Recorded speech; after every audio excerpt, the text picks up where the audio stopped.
Previously on the diary. That song is stuck in my head again. Stupid Katy Perry. As a psych ward graduation present, my mom tracked Jessica down. She hugged me right away as if we had continuously been BFFs. Her hair smelled great. The principal just walked by. Seems like there's a new student transferring to school. She looks cute. That silhouette has Jessica written all over it. Jessica is back! Jessica and I went to the park. Wham! A rock comes out of nowhere and hits Jessica in the head, knocking her lights out. The doctors explained that she had some brain damage called dysprosody. Jessica now rocks a super sexy French accent. My dress was the loveliest ever. I actually wore it thinking of I am not really clear on what her deal is, but I think I've gotten used to the attention. Maybe I crave it. I was sure if there would be some making out, it'd be the two of us. 4 weeks ago in the cab on the way to the hospital, you kissed me. You thought I was unconscious, but I wasn't. Jessica and I spent the day researching hypnosis. So I laid on a couch in Jessica's basement. Although there is something completely relaxing about Jessica's voice, it rather gets my heart rate up. We crashed head on, full speed on Jessica's side. For 17 hours straight, the doctors were in that room working on Jessica. The doctor grabbed a clipboard and started writing the time of death. I found that guard, snuck behind him, snatched his gun. I kicked the doors open and walked in holding a hostage at gunpoint. You are going to save Jessica now, or I'm gonna shoot. Yourself? I was my own hostage, holding the gun to my temple. The doctor shocked Jessica's chest one last time. She was alive. The one person I care about is right in front of me, unable to communicate with me. What if you had stayed dead? What would I do without you? I can't imagine my life without you in it. Do what you have to, but save Jessica's legs. You and I are going to have some insane makeout session. I came back home to find out that Jessica attempted to commit suicide. Jessica, why would you try to kill yourself? I would hope by now you would know how important you are to me. I will always be by your side. Jessica, imagine you found out that someone fantasizes about you romantically. It's someone that you also find attractive. Maybe it is someone that I secretly feel similarly for. And realizing that the desire is mutual might be a long overdue and very refreshing surprise.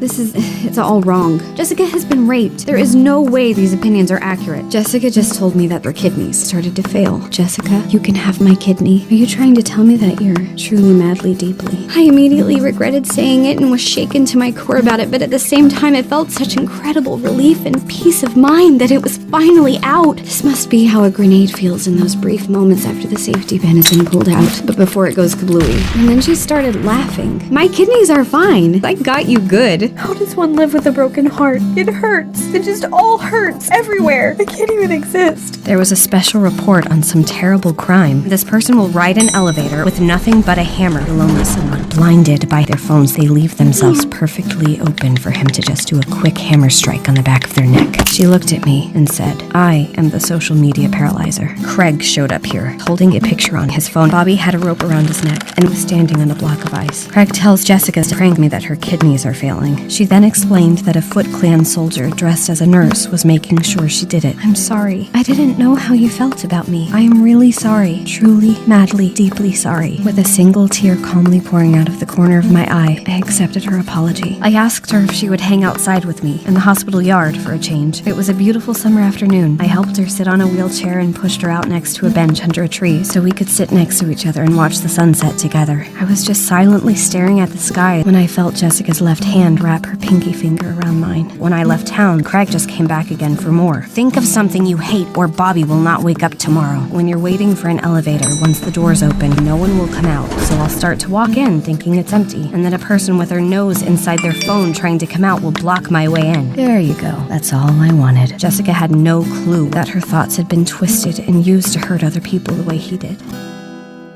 The following takes place on July 18th, 2015. Part 3. Dear Diary, since evil Jessica was the last piece of the puzzle, and she basically didn't tear my heart into pieces for a prank on purpose, and she is not literally the social media paralyzer, I can confidently say that there is nothing wrong with my blood. While I am happy about this in particular, Jessica's story was depressing and infuriating at the same time, but she still had her finger wrapped around mine by the time she finished.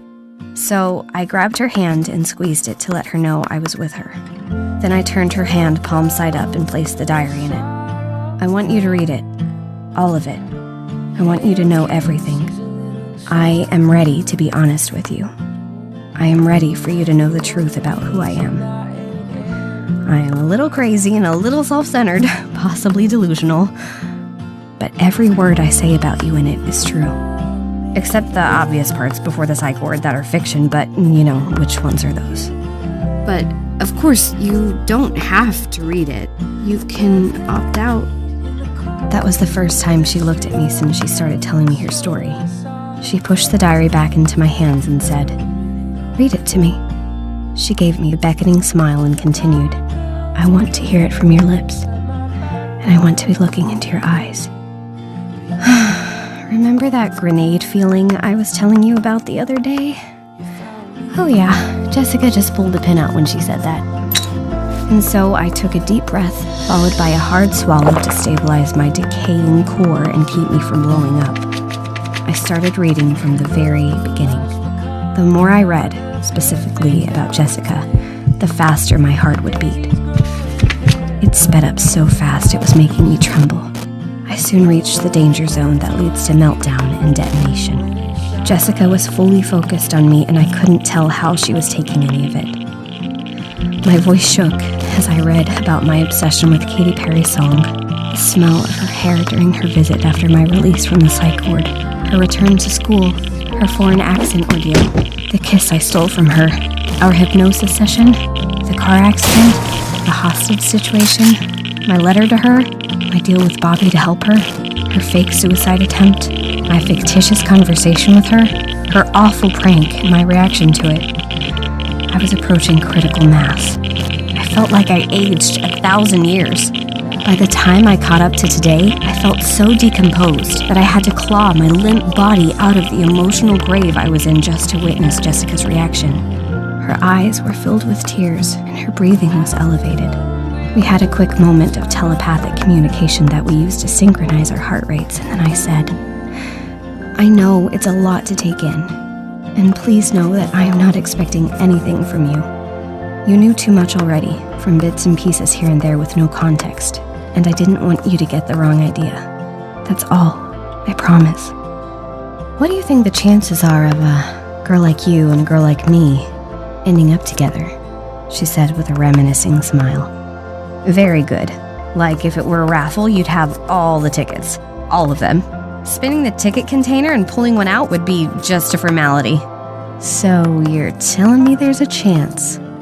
I chuckled as I realized she quoted my favorite movie. The tension in the air was quickly settling down. The needle in my toxicity gauge was no longer pointing to imminent explosion. You stole a kiss from me when you thought I was unconscious. So, you know, you owe me a kiss. I couldn't stop smiling. I must have looked like an idiot. I'll write you an IOU. Do you have a napkin? I think we're done with the Dumb and Dumber jokes. Yeah, of course. I took a deep breath. Jessica, I just want you to know that we have all the time in the world to figure things out. There's no rush. And if the odds turn out not to be in my favor, I will understand. I wouldn't want you to do something that wasn't already in your plans. I know what you mean. And don't worry, everything you said about me, about how you look at me, about how you understand me, about how you worry for me, about how you take care of me, that's all I ever wanted. That's all I ever wished for. After my attack, I felt like I would never be able to feel intimacy with anybody else ever. And when you kissed me, I realized that there might still be hope for me to find true love. And to be honest, I haven't been able to stop thinking about that kiss. But I thought you liked Bobby. I thought that's why you were his date to prom, and that's also why I didn't want to go with anyone else but you, and why I wore that dress. I may not have a diary of my own to show you how I truly feel about you, but I'm hoping this will make my point for me. She leaned in and kissed me. Critical mass reached. A flash of bright light blasted out radiantly, followed by a revolting wave of boiling air that carried destruction in its path. Mushroom cloud. Nuclear holocaust. Everyone is dead.